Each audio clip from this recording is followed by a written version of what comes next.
tuombe tu kile ambacho kimekusudiwa kufanyika kwenye wakati uliopangwa kiende kama ambavyo sababu naamini kwa fedha iliyoletwa ina mahali inafika, ili hiyo nyingine tena ifanye nini. Sasa ni vizuri tukaenda kwa wakati ili hao wanaoleta fedha na wenyewe wawe na uharaka.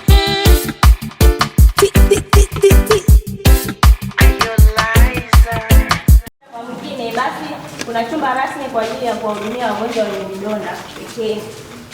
Chumba hiki ni kwa ajili ya sindano. Wagonjwa wote wanaopatiwa sindano watahudumiwa kwenye chumba hiki hapa. Mheshimiwa Mwenyekiti, hichi ni chumba cha maabara ya kuhifadhi lile kondo la nyuma la mama mjamzito baada ya kujifungua. Thamani ya nguvu ya wananchi milioni 17. Na tutaendelea na fedha hizo. Hili nalo ni jambo la muhimu sana kwenye miradi, inawapa motisha wananchi. Tunawashauri na halmashauri zote, hii ramani haina gharama na unapata huduma zote ndani kwa ndani. Bati ile likizunguka hapo tayari unapata vyumba vyote vya kupeleka. Taarifa nzuri, jengo zuri, na namna ambavyo tumeona vyumba vya huduma hapa, mwananchi anapata huduma karibuni zote. Kishindikana anapoenda Mpwapwa, basi hilo ni tatizo kubwa. Kwa hiyo Mpwapwa mko vizuri kwenye hili, lazima tuwapongeze.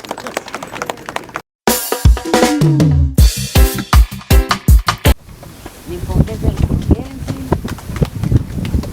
watumishi, viongozi katika ngazi mbalimbali kwa umoja na kwa kufanikisha kazi hii. Hii kazi hii isingefanikiwa pasipo umoja.